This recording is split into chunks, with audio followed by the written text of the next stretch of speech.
Hello everyone, आज हम लोग देखेंगे कैन डिफिशियंसी के बारे में।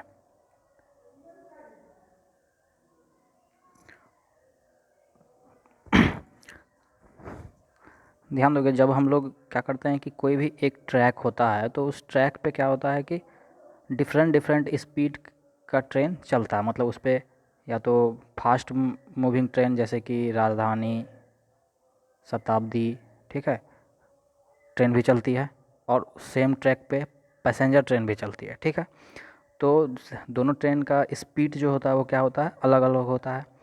तो हमारा सुपर एलिवेशन भी क्या होगा कि जो कम स्पीड के ट्रेन होगा उसके लिए सुपर एलिवेशन रिक्वायर्ड कम होगा, और फास्ट मूविंग ट्रेन के लिए जो हमारा सुपर एलिवेशन रिक्वायर्ड जो होगा वो ज़्यादा होगा। क्योंकि देखो, सुपर एलिवेशन का जो फॉर्मूला हम लोग पिछले लेक्चर में ड्राइव किए थे, क्या होता था, GV²/127R। तो यहाँ से फार्मूला से नज़र आ रहा होगा कि जो क्या है, हमारा जो सुपर एलिवेशन है वो क्या है, डायरेक्टली प्रोपोर्शनल टू वेलोसिटी है, वेलोसिटी ऑफ स्क्वायर है। मतलब higher is the velocity of train, higher is the super elevation required, ठीक है। तो इसीलिए हम लोग क्या करते हैं कि चूँकि हमारा एक ही ट्रैक पे क्या होगा, फास्ट मूविंग ट्रेन भी पास करेगी और पैसेंजर ट्रेन भी पास करेगी। तो हम लोग क्या करते हैं कि मिक्स ट्रैफिक के लिए हम लोग सुपर एलिवेशन को डिज़ाइन करते हैं, ठीक है। मिक्स, जिसको हम लोग क्या बोलते हैं, एवरेज सुपर एलिवेशन, और जिसको हम लोग क्या बोलते हैं, एवरेज सुपर एलिवेशन या फिर इक्विलिब्रियम सुपर एलिवेशन, ठीक है। लेकिन जो फास्ट रनिंग ट्रेन होगा तो अगर उसका स्पीड क्या होगा, एवरेज स्पीड से क्या होगा, ज़्यादा होगा। अब एवरेज स्पीड कैसे निकालते हैं, मान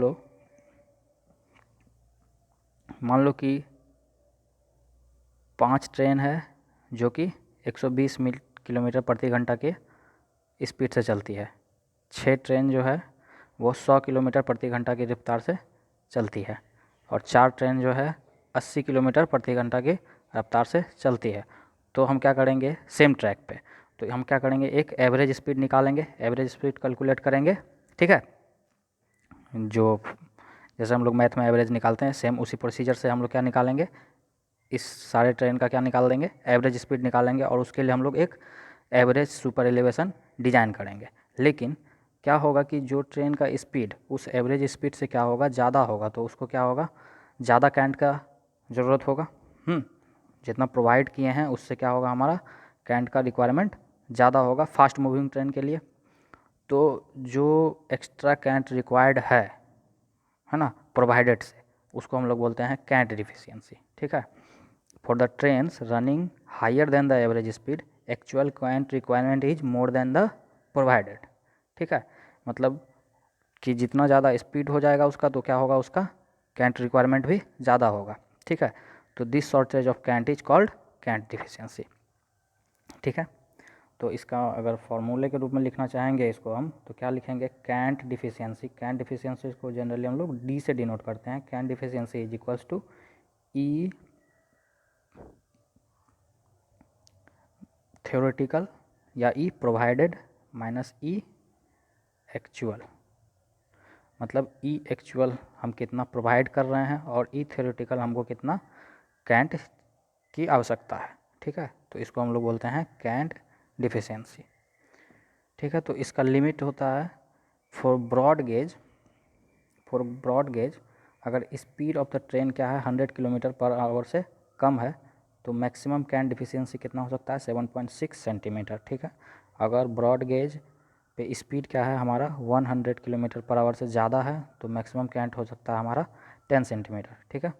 इसको रिमेंबर करना, इसको याद रखने का कोशिश करना है, ठीक है। और मीटर गेज में क्या होगा कि मीटर गेज और नैरो गेज के लिए हमारा जो है 100 किलोमीटर से ज़्यादा का स्पीड हम लोग उस पर अलाउ नहीं करते हैं, ठीक है। तो इसलिए ये वाला कॉलम में यहाँ पे कुछ भी मेंशन नहीं किया गया, ठीक है। तो 100 किलोमीटर से अगर कम का स्पीड है तो क्या होगा, मीटर गेज के लिए जो कैंट डिफिशियंसी का लिमिट होगा वो कितना होगा, 5.1 मीटर। लिमिट का मतलब 5.1 मीटर सेंटीमीटर से ज़्यादा नहीं, ठीक है। और नैरो गेज के लिए हमारा जो होगा लिमिट 3.8 सेंटीमीटर, ठीक है। तो मेनली याद रखने का काम करना है हमको, याद ये ज़्यादा ज़रूरी है, ये तुम्हारा बीजी ब्रॉड गेज के लिए, ठीक है।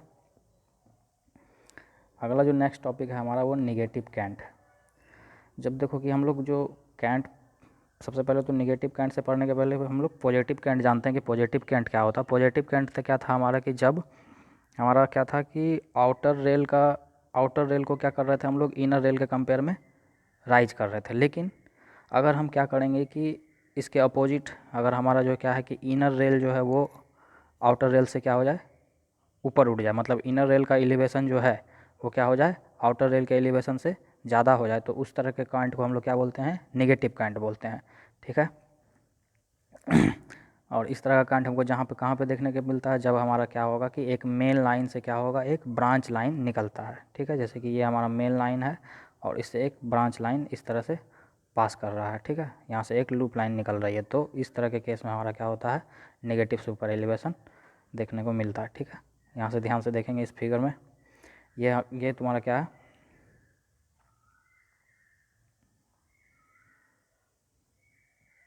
ये है मेरा मेन लाइन।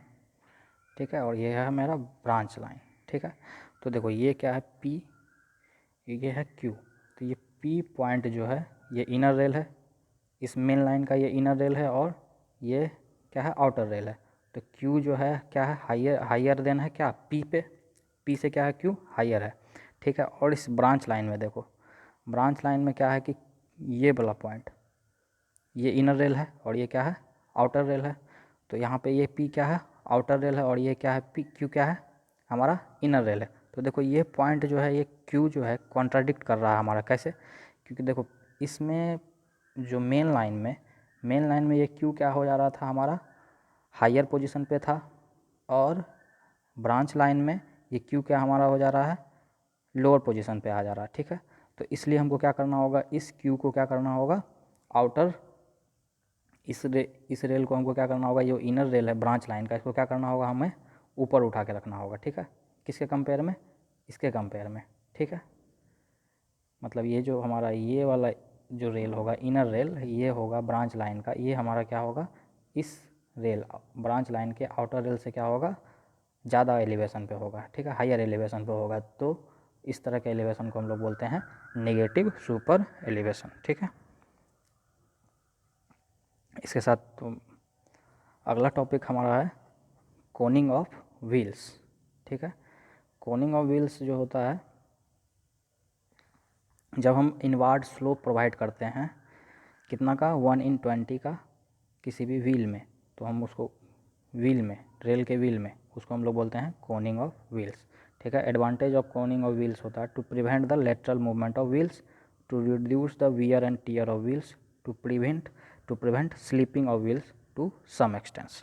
ठीक है, थैंक यू।